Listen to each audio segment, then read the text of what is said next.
Welcome back to another lesson on drafting with AutoCAD. In the previous class, we looked at two annotative functions, that is the text and the dimension function. We learned how to create our own custom styles and dimension styles, depending on the selected skills of our drawing or our drawing project. In this case, or in this video, inshallah, we shall look at the multileader line, which is another annotative function. We shall look at their purpose in drafting, and then how to create custom styles for use in our projects. We shall add these styles to the template file we had created in the previous class. Multileaders are used to add custom information to the project. For example, we can use them to label the components within our drawing project, and for our case, we can do detailing work. Just like for dimensions and texts, you can create custom styles and assign different properties to them. So let's go ahead and look at how we create different multileader styles. So once you have your AutoCAD software running, you go ahead and create a new drawing using the template we had created earlier on. So go to the templates drop down, select lesson template. Then once your drawing is opened, so in order to create the multileader styles, we go to the Annotate tab, which is over here. Then we have the leaders panel on this side. So you click on the multileader styles drop down, then select the manage multileader styles. So this manager window looks similar to the one for dimensions. So we go ahead and create a new style like here. Okay. In the same way we created the dimension style. So I've clicked on new. So we start with standard. Then we can use the name, or we can name the style. So in this case, we can give it, perhaps I want this multileader to be the one for just labels. So I call it label. Then I press continue. So once we have the modify style window opened here, as you can see, we have this small display screen just showing us how the style looks like. So we begin with the leader format tab. Here we make a few changes. For the type, we keep it straight. This is now the case where how the line is going to look like. We don't want curved lines, but if you want a curved line, you can select spline, which you can now curve it up, but we keep it straight. For the color, the line type, and the line weight, we want it to be by layer. For the arrowhead, since we're creating a style for labeling, we want it to be arrow-like in that case, but you can select whichever you like from these options, but we'll keep it as closed fill. Before we change the size of the arrowhead, let's just go to the content, then change the text style to text 1, the one we had created earlier. Then we go back to it. We want the size of the arrowhead to be of the same size of the text height. So for the text height of text 1 style, it was 3 millimeters, so we keep it at 3. For the leader break size, we're not going to be dealing with it much here. We're not going to create any breaks on the leader style, on the leader lines, so we keep it as that default value. We go back to the content just to make a few more changes. For the multileader type, we keep it as mtext, which is just multiple text. You can have text with several lines going down. There's an option for block, but in this case, we're just dealing with text, so we keep it as mtext. For the default text, we're not going to change it. This is the case where you want to name objects which are similar, and you don't want to keep on typing the name whenever you're using the multileader function. So you can just write it here, but you won't do that. Just keep it as the default text. For the text angle, we keep it horizontal. The text color, we want it to be by layer.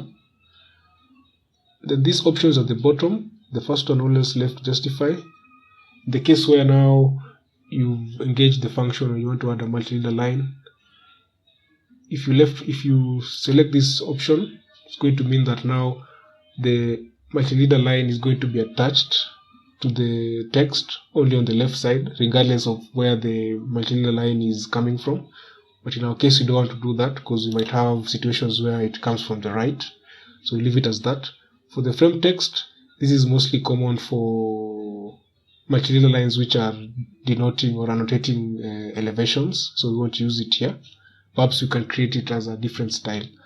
For the leader connection, we want it to be horizontal attachment. This means attachment towards this side or the other side. If we select vertical, it's going to be from the bottom. So keep it at horizontal. For the left attachment, that is in the case where now this line is attached to the text from the left, we want that line to continue on to the bottom of the text. So underline the top line. So I've selected top line because I want the line to only underline the first line of text. I want it to be the one underlined in case we're having several lines of text going down. Same for right attachment in case the multileader line is coming from the right side. So we want it to still underline the top line. We keep the lining up the same. We don't change, don't extend the leader to text. We keep it the same. On the leader structure, so we have the constraints, the maximum leader points. These are the number of points within the multileader line that we want to create. So just keep it at 2. Then for the first segment angle, I want it to be something neat, so I keep it at 90. The second segment angle, I also keep it at 90. I don't change anything here.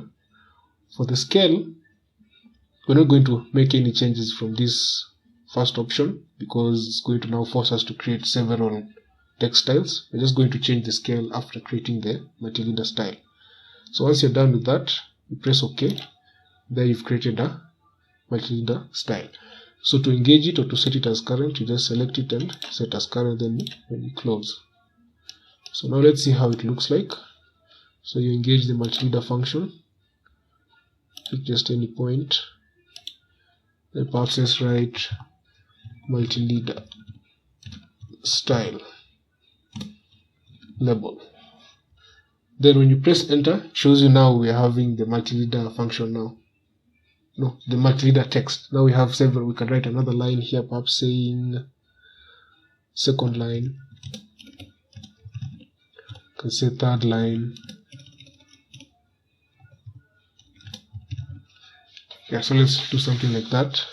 Then as you can see, it's only the first line that has been underlined or has been attached to the leader line. So in order to change the scale, perhaps we are using a scale of 25 or a scale of 50 in our drawing, and we don't want to keep on creating different styles for different texts. We can select the multileader object, then press Ctrl 1 to get the properties. Then on the overall scale, we can now specify the scale that we're using. For example, a scale of 25. That's how it's now going to look like. You can decide a scale of 50. It's going to look like that. Then now we can perhaps push this so that you can look a bit neat. Let me engage the orthogonal function. Yeah, looks something of that kind. So we're going to go ahead and create 2 more styles. One for detailing, another one for annotations. We'll use the label style as a starting point. So in that case, let's just close the properties. Go back to the styles palette, drop down, manage multileader styles, select new. I'm going to call this detailing. Press continue. So I'm going to start with the label here. Continue. I'm going to change a few things. Just going to change the symbol. Perhaps you want it to be a small dot. That manner. Then what else can we change? Everything else we're just going to keep as consistent. Then you press OK.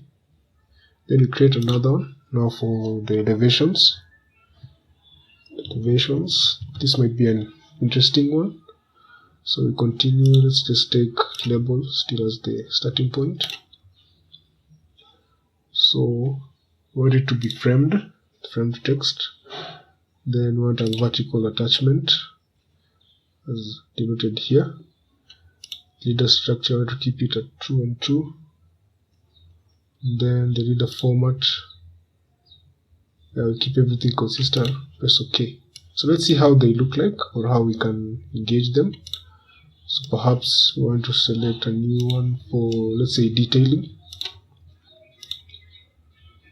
So let's assume I had here, I was labeling maybe the links of a beam. So let's say T8 at 200 millimeters in that case, for example. So you select it. So as you can see, its style is for elevations, but we want for detailing. So you just select it and look for the detailing one. Then you go to it. It's very small, so we change the scale. want the scale perhaps to be of 25. That's how it looks. Let's just reduce the length of the line, something of that kind. But that's how it looks. If you were to create for detailing, for elevations, select the same. The bottom, perhaps you say plus, let's say around 2000, something of that kind. Then we want it to be elevations. Then we change the scale. We want it to look so that can be visible for our scale. 25, something of that kind. As you notice, we did not change the arrow for the drawing, so we can just go ahead and let's just move it a bit closer here. You can change now. Perhaps we want to modify the style. Go to the manage multi-leader styles, then look at the elevations. You select modify. Then you want the arrow. We don't want a small dot, we want an arrow. Which angle can we use? Let's perhaps take this datum triangle. That's going to look weird. Let's take something. Let's just use this closed fill. Okay. And close. Something of that kind. So as you can see, we can create several kinds of multi-leader styles. Let me move this closer so that you can compare them. We have learned how to create multi-leader styles and also how to use them. If you found this video useful, don't forget to like and subscribe to the channel for more. Thank you for watching and see you on the next lesson.